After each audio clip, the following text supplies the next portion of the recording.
दोस्तों, मैं नीरज श्रीवास्तव, आप सभी लोग देख रहे हैं नियो मीडिया। हरियाणा के इलेक्शन की डेट इलेक्शन कमीशन ने अनाउंस कर दी। 1 अक्टूबर को इलेक्शन होगा और 4 अक्टूबर को रिजल्ट घोषित हो जाएगा। अभी जितने भी सर्वे आ रहे हैं जो मुख्य धारा के मीडिया से हैं, उनको छोड़कर जो भी सर्वे आ रहे हैं उसमें कांग्रेस को आगे यानी कि बढ़त दिखाई जा रही, पूर्ण बहुमत से सरकार बन रही। लेकिन मुख्य धारा की मीडिया आज भी बीजेपी को ही दिखा रही है और वो कहने से नहीं चूक रही कि बीजेपी पूर्ण बहुमत की सरकार बना सकती, जबकि असल में ऐसा है नहीं। 2024 के इलेक्शन में भी उन्होंने पूर्ण बहुमत की सरकार बीजेपी के बनाने की घोषणा की थी और उसका नतीजा 4 जून को आपने देख लिया।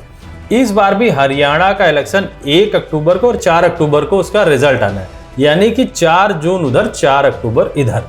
तो आप मान के चलिए कि आने वाले समय में हरियाणा में बीजेपी हार रही है। अगर हम पैरेलल में 2 अलग अलग जो चैनल्स हैं, एक डिजिटल मीडिया है और दूसरा मुख्य धारा का मीडिया, अगर उन दोनों की बातों को गौर से समझने की कोशिश करें या दोनों के सर्वे को देखने की कोशिश करें तो एक चीज एकदम सही से दिखती है, एकदम क्रिस्टल क्लियर यानी एकदम पारदर्शी तरीके से दिखती है कि मुख्य धारा की मीडिया एकदम धरातल से कहीं ना कहीं कटी हुई है और वो पूर्णतया बीजेपी के बारे में या पीएमओ से आए हुए डेटा को ही दिखाने की कोशिश करती है, दिखा रही है। अब हम लोगों ने भी अपना सर्वे स्टार्ट कर दिया है। बहुत जल्दी हम फील्ड में भी आपको दिखेंगे। हरियाणा के हमारे जो भी टीम ने डेटा इकट्ठा किया है उसके अनुसार हमें ये दिखता है कि कांग्रेस को 65 से 70 सीटें मिलने की उम्मीद है। अगर गौर करें हम तो हम 65 से 70 इसलिए आपको बता रहे हैं कि 60 सीट तो एकदम क्लियर है कि कांग्रेस जीत जाएगी,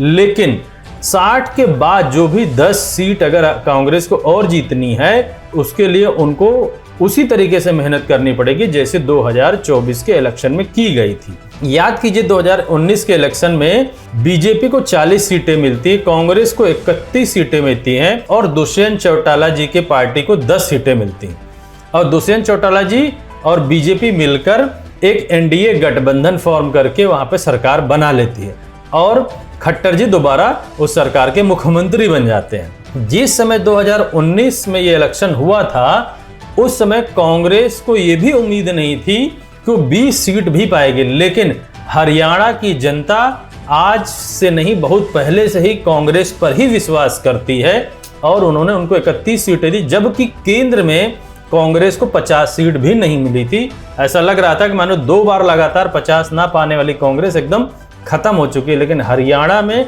31 सीट कांग्रेस को मिलती है और बीजेपी को 40 सीट मिलती है। इस बार 2024 के इलेक्शन में आप गौर करें तो 5 सीट कांग्रेस को मिली है, 5 सीट बीजेपी को मिली है।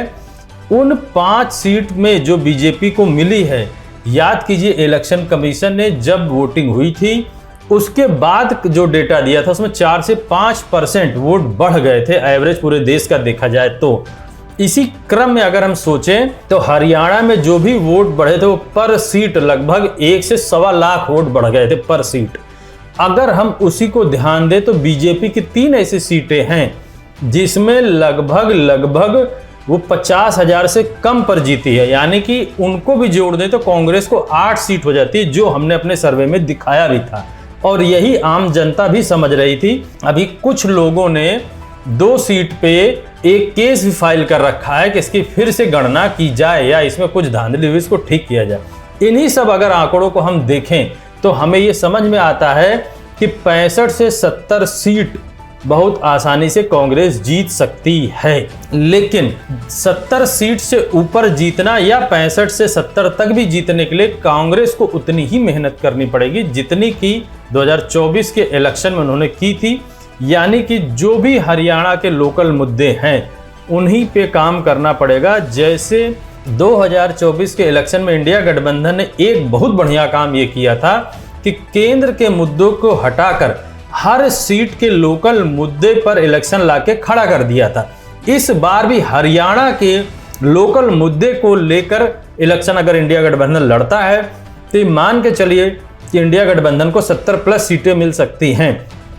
अब वो लोकल मुद्दे हैं क्या? लोकल मुद्दा सबसे बड़ा आज की डेट में जो है अग्निवीर पर आज भी लोग, बीजेपी के लोग भ्रमित कर रहे हैं। आज भी हरियाणा के मुख्यमंत्री नई नई पॉलिसीज लेकर आ रहे हैं अग्निवीर के लड़कों के लिए, लेकिन वो सब कागजी कार्रवाई है और एक तरीके का जुमला है जो आने वाले समय में कभी भी इंप्लीमेंट नहीं किया जा सकता। दूसरी चीज है बेरोजगारी।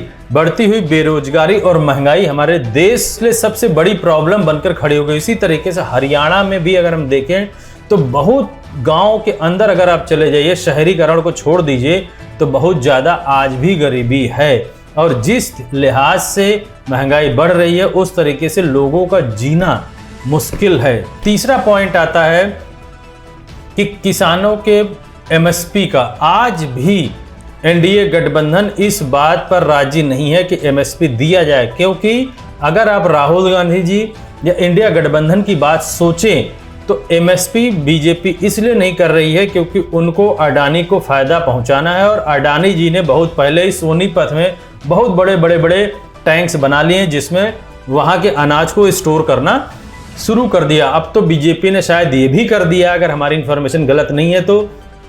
कोई भी बड़ा आदमी कितना भी अनाज की जमाखोरी कर सकता है, जबकि पहले ये कानून के खिलाफ था, यानी कि लोग स्टोर नहीं कर सकते हैं ज़्यादा, और ज़्यादा स्टोर करके महंगा करके सामानों बेचने की कोशिश करते हैं, यानी कि सस्ते में खरीद लिया, स्टोर कर दिया, जब वो मार्केट में नहीं है तो उसको बेचकर ज़्यादा पैसा मुनाफा कमाने की कोशिश की जाती है। ये एक समय कानून था कि आप नहीं कर सकते हैं, लेकिन आज बहुत आसानी से आप कर सकते हैं, कोई भी इस पर रोक तो शायद नहीं है। चौथा पॉइंट कि जातिगत जनगणना। आज भी कांग्रेस इस मुद्दे पर अडिग है कि जातिगत जनगणना होनी चाहिए, उसी क्रम में लोगों को आरक्षण मिलना चाहिए और यह देश के लिए सही। इस मुद्दे को अगर एक एक घर तक सही से पहुंचा दे कांग्रेस, तो ये मान के चलिए कि कांग्रेस को 70 सीट जीतने से कोई रोक नहीं सकता। पांचवी चीज जो बीजेपी के एकदम चरित्र में है कि डिवाइड और रूल, यानी कि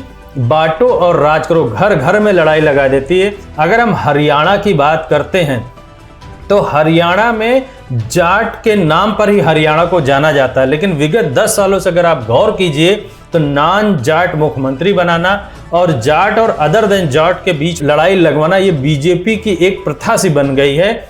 और लगभग 26 से 27% जाट समाज है। 2 करोड़ हरियाणा के लोग अगर हैं, वोटर हैं, तो उसमें 26 से 27% जाट समाज है। लेकिन बीजेपी ये मान के चलती है कि हरियाणा में जाट कांग्रेस का है, तो जाट पे फोकस ना करके उन 75 या 74% पे फोकस करो जो नॉन जाट हैं, और उनके बीच में लड़ाई लगवाकर अपना उल्लू सीधा करना।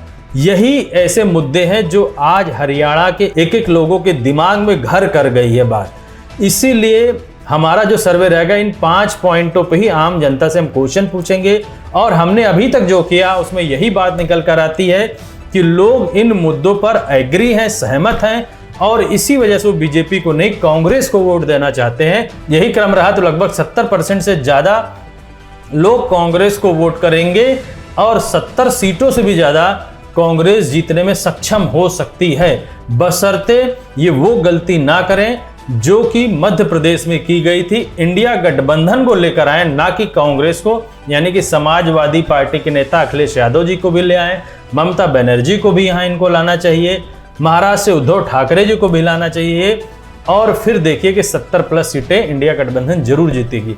हमारी पूरी टीम की निगाह इस पर बनी हुई है। मैं अपने सारे दर्शकों से बोलता हूँ चैनल को ज़्यादा से ज़्यादा शेयर करें, लाइक करें। धन्यवाद।